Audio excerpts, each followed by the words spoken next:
that may hamper voting rights. We will not hesitate to take aggressive action, using every tool that remains available to us against any jurisdiction that attempts to take advantage of the Supreme Court's ruling by hindering eligible citizens' free and fair exercise of the franchise.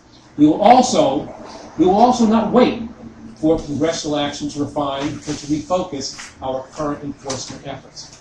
In fact, I am announcing today that I have directed the Department's Civil Rights Division to shift resources to the enforcement of Voting Rights Act provisions that were not affected by the Supreme Court ruling.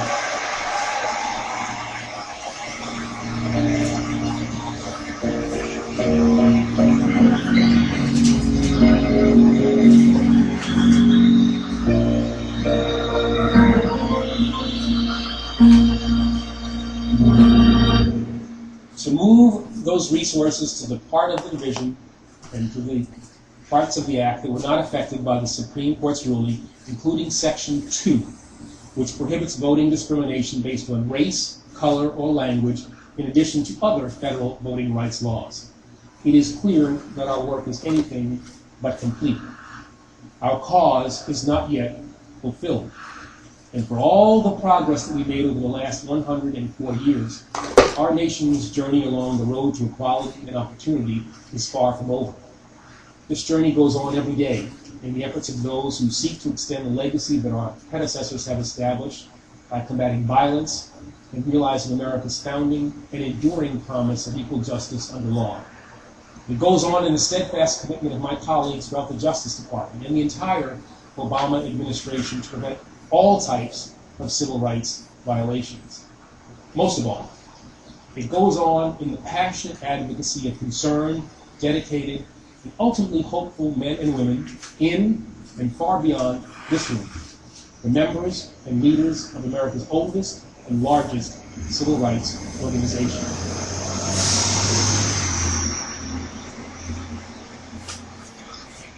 Make no mistake, the NAACP's work is not just historically relevant. It is and will always be a vital and contemporary part of what makes this country truly exceptional. So,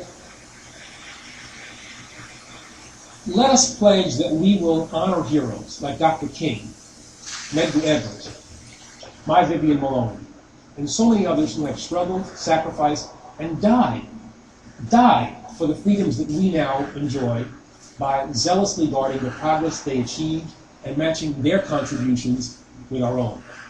Above all, let us act with optimism and without delay to seize the really breathtaking opportunities now before us, to see that justice is done and strengthen our nation's long tradition of increasing opportunity and inclusion, and to continue the work that constitutes our shared purpose and must always remain our common cause, the enduring pursuit of a more equitable, more just, and more perfect union.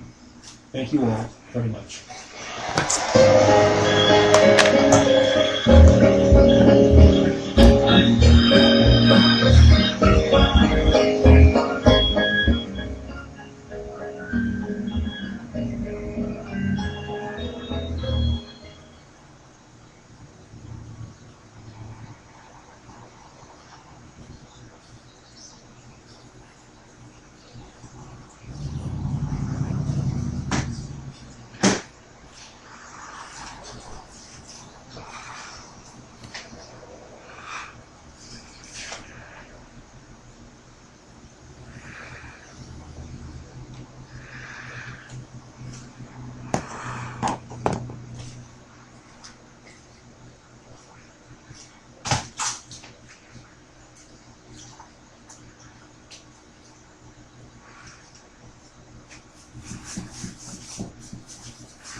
One of the things this juror said was she was most impressed by seeing the video of George Zimmerman, replaying what happened as he walked through the scene.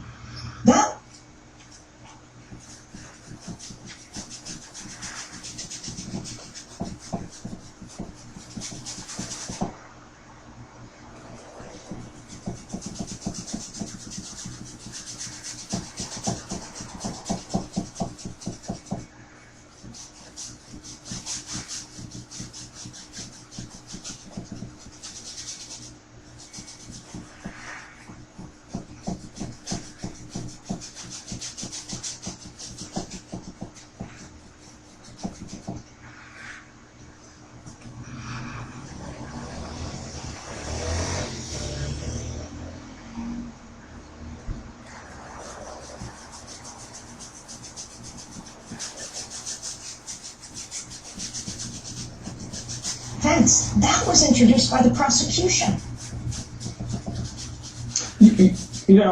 I think we can Monday morning quarterback this all day long. What's most important is that George Zimmerman needs to be brought to justice, and the justice system needs to move forward. There are other options here on the table, and we have to continue to move forward as a movement and make this country safer for our children. We've already succeeded. I mean, whether it's in Sanford, where they have a new chief who is actually working to hold his department accountable to every community in that deeply divided city and pulling folks together in the process, or whether it's New York City, where we've passed powerful anti-racial profiling legislation, and we have an IG for the first time for the NYPD.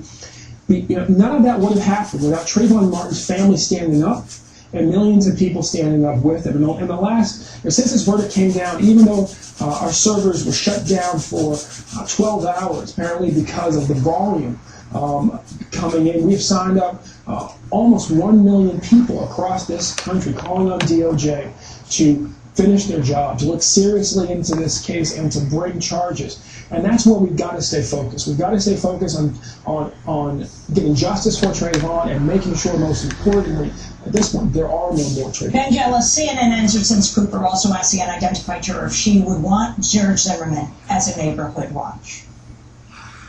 You would like to have a neighborhood watch in your community? If he didn't go too far. I mean, you can always go too far. He just didn't stop at the limitations that he should have stopped at.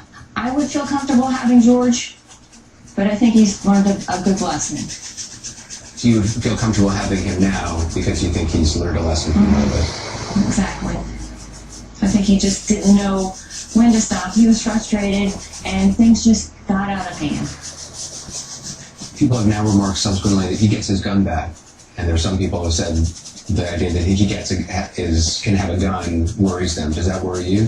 That doesn't worry me. I think he'd be more responsible than anybody else on this planet right now. That is Juror B37. And Ben, I know you have to go in just a minute, but this key point, George Zimmerman gets his gun back. His brother, Robert Zimmerman, his lawyer, O'Mara, have both said, and he needs it more than ever. Yeah, we can't afford to give George Zimmerman the right to go patrol any community. Our young people aren't safe, and that's just been proven because a young person is dead. And I think our young people who are at the NAACP convention this week are frankly entitled to ask questions like, how is it that Michael Vick got 2.5 years for killing a dog and George Zimmerman walks free? How is it that a black woman up in Jacksonville shot warning shots over the head of the man who had beaten her several times at home and she feared was about to kill her, and she got 20 years and George Zimmerman walked free? And that's why it's so important that the justice system continue to look into this case and hopefully finally file charges that will stick. Because no, we do not need George Zimmerman in any community where anybody's child of any color lives when he's already killed one. And that was a case that you're describing, the woman who got 20 years in prison, that was prosecuted by Angela Corey herself, the special prosecutor in this case, where she shot into a wall. She didn't kill anyone. She got 20 years. African American. It was the ceiling. Yes. Melissa. No, that's exactly right. That's exactly right. And the reality is that Angela Corey can be a very effective prosecutor, and it is disappointing that in this instance, I mean, this is the way the justice system works. You have a chance at justice. You don't have a guarantee. What do you say? It is. Ben Jealous, what do you say to the protesters around the country? Tens of thousands have marched around the country. There have been a number of arrests, a handful of arrests, and the protests keep on happening. What is your message? And we say, look, please keep on doing the right thing. Keep on getting out there, lifting up your voice, peacefully, gathering, mourning, expressing outrage, but most importantly, commitment with your friends. Commitment to make this world safer for our kids. And even if you don't have kids yet, and you don't have kids in your house, safer for all kids. Because the reality is that it is the people who make this country better. And our country has a long way to go, but by coming together, by signing petitions, by going to protest and lifting our voices peacefully in the tradition of Dr. King and so many others, we can make this country better yet for our kids. Ben Jealous, I want to thank you very much for being with us, President of the NAACP at the annual meeting of the NAACP in Orlando, Florida. Not that far from Sanford. Thanks so much, Ben Jealous. This is Democracy Now!, democracynow.org, The War and Peace Report. Back in a minute.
A song for Trayvon by Jazeera X here on Democracy Now!, democracynow.org, The War and Peace Report. I'm Amy Goodman with Aaron Matton.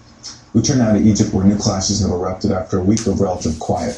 At least 7 people were killed and more than 260 wounded in overnight violence, spurred by this month's ouster of President Mohamed Morsi.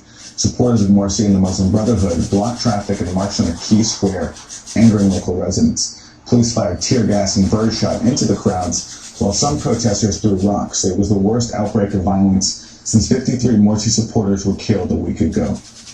The new unrest came just as the Obama administration resumed efforts to engage in Egypt's political divide. In the first visit by U.S. officials since Morsi's ouster, Deputy Secretary of State William Burns held talks with military leaders and the interim government. Burns told the news conference the U.S. does not want to interfere with Egypt's political process, but hopes all parties will be included. Their future.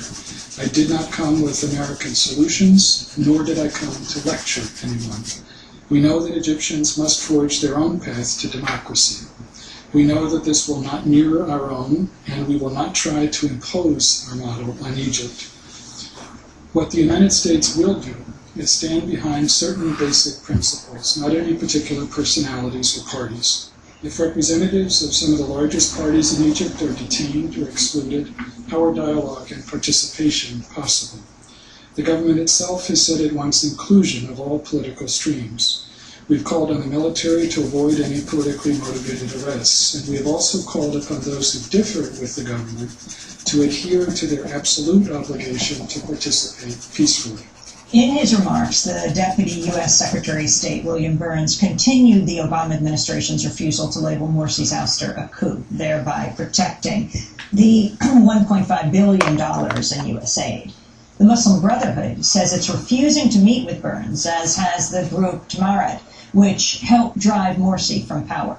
while the U.S. has claimed neutrality. Both sides of Egypt's political divide have accused the other of collaborating with Washington. The Muslim Brotherhood has maintained a daily vigil calling for Morsi's release from military custody and reinstatement to office. It's also rejected a role in the interim Egyptian government, complicating ongoing efforts to form a new cabinet.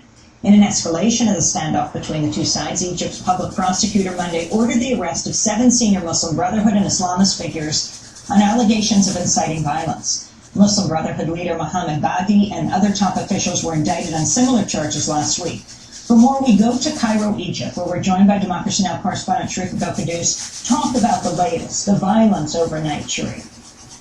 Right, as you mentioned, there were clashes in downtown Cairo and across the river in Giza that came after the sunset meal that marks the breaking of the fast during the month of Ramadan. And I think, these clashes, they were the first since the violence last week that we saw that left over 50 Morsi supporters dead outside the Republican Guard headquarters. But they came after what looks like an escalation by the Muslim Brotherhood and Morsi's supporters to, the protests had largely been at the Rabaa Adawiya Mosque, which is a neighborhood in a part of Cairo in Nasser City. And they seem to want to make their voices heard and go to different parts of the city. And yesterday they closed down the 6th of October Bridge, which is a main artery through Cairo. They closed down other bridges and main thoroughfares, creating traffic standstill, and then police and local residents of neighborhoods got into clashes with the Brotherhood and Morsi supporters. So we saw a lot of tear gas and shotguns and things of this nature, and over 400 people were arrested as well.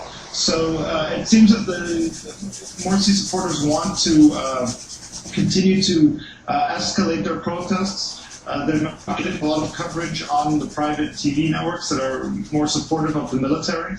And I think also that their continued insistence on Morsi being reinstated is not a realistic demand, but it's one that helps to mobilize their base, to keep their people in the squares, and also, frankly, it avoids the movement asking difficult internal questions about the leadership of the Muslim Brotherhood that brought it to this political crisis. Sharif, when you reported on the ouster of Morsi earlier this month, you said Egypt was back to square one, back to the day of the ouster of Mubarak in February 2011. So can you compare today's square one back with that period, back with when Mubarak was overthrown? Well, yeah, I said that in reference to the procedural democratic transition that we had been going through. So it erased all these elections that we had, the referenda on constitutional amendments, and finally the Constitution. So, the difference is now is that we're going through another army-led transition that is very similar to the last one, and I think is making very similar mistakes. It's a very rushed timetable. The constitutional declaration was issued without any consultation from opposition parties who were pushing for Morsi's ouster, and they have spoken out about that. So there's no,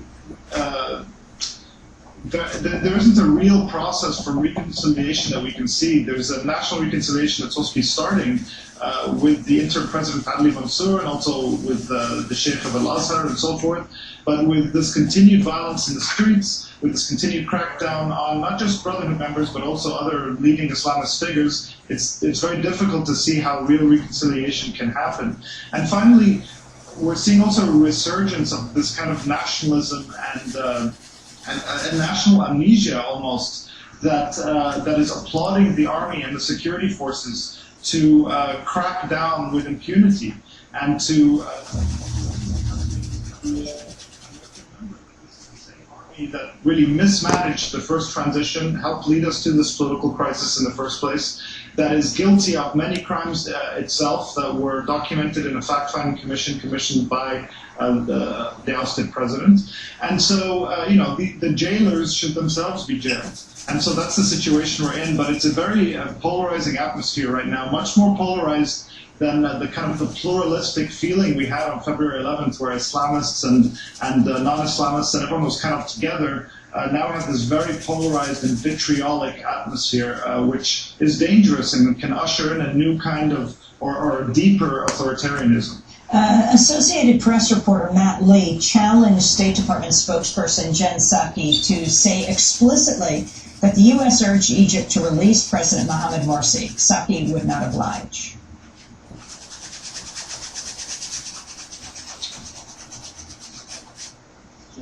Are calling for him. Our position's the same. Can you say that? You were still.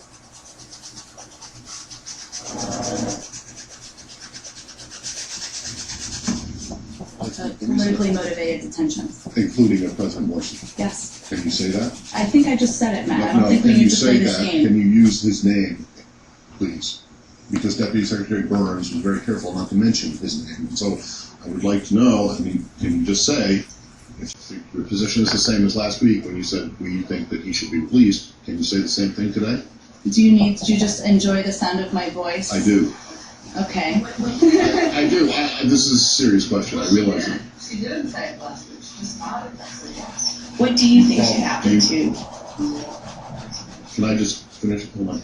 Can you say? The question last week was, do we agree with the call of the Germans? And I said yes. Our position is the same. Why can you not say? Matt, I'm not playing this game. Dana? It's not really a game. No, I mean, it's off of what Matt's saying. Okay. It's just like, well, what do you think should happen to former president of Egypt? Well, it's not for us to decide. It's for the Egyptian people to decide what his role will be moving forward.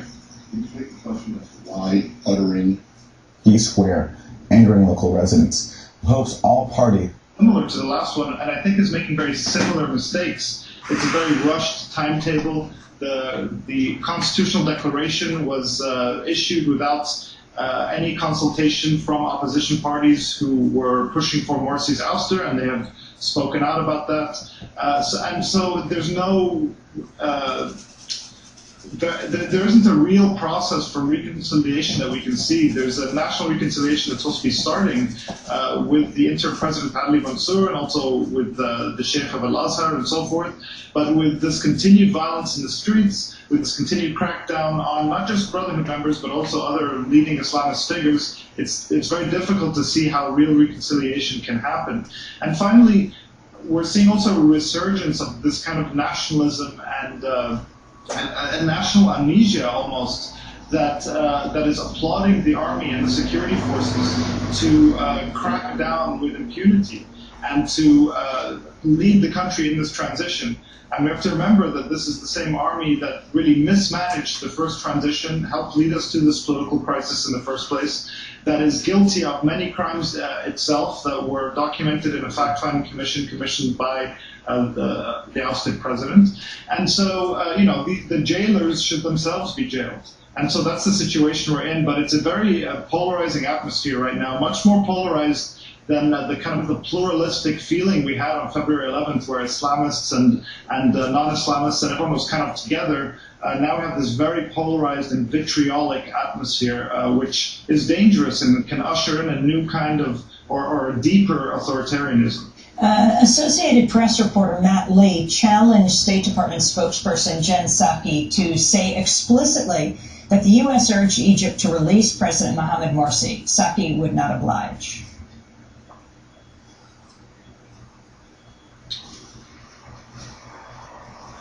Are calling for him. Our position's the same. Can you say that? You were still.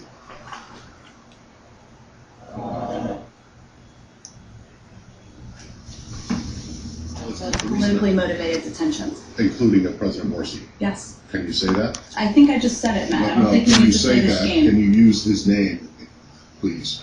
Because Deputy Secretary Burns was very careful not to mention his name. So I would like to know, I mean, can you just say, if your position is the same as last week when you said we think that he should be released, can you say the same thing today?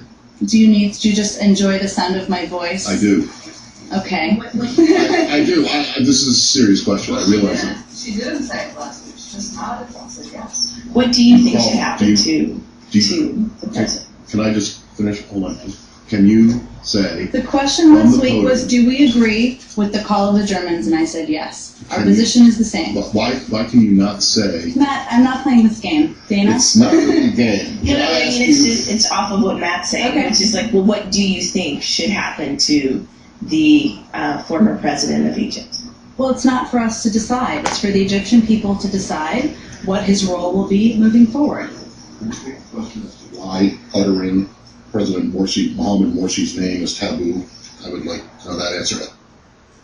There you have the back and forth at the State Department with Associated Press reporter Matt Lee questioning State Department spokesperson Jen Psaki. Sharif, your response? Yeah, the State Department and the Obama administration are jumping through hoops to try and not really stake out any position that that looks to be favoring one side or the other. It's very, if they say the word coup or that the military ousted Morsi, that triggers requirements by U.S. law for them to halt the aid, which is a cornerstone of U.S. foreign policy in the Middle East, 1.5 billion, 1.3 billion of which goes directly to the military. So the military is the main benefactor of U.S. aid and, of course, defense corporations in the United States. But, just a few days after Morsi's ouster, American officials said that they were going to go ahead with the delivery of 4 F-16 jets to Egypt as part of the 2010 agreement. And we know that the ties between the military in Egypt and the Pentagon are very close, and they have been for many years. So, I don't foresee the U.S. cutting off aid anytime soon, but there are a lot of people who are pushing for this, some of them in Congress, including people like John McCain, and calling for a halt to the aid until they can move to back to civilian governments. I think the head of the armed forces here was smart to very quickly, at least procedurally, hand over power to an interim president who's the head of Supreme Constitutional Court, and they're forming a technocratic cabinet. Of course, I don't think anyone has any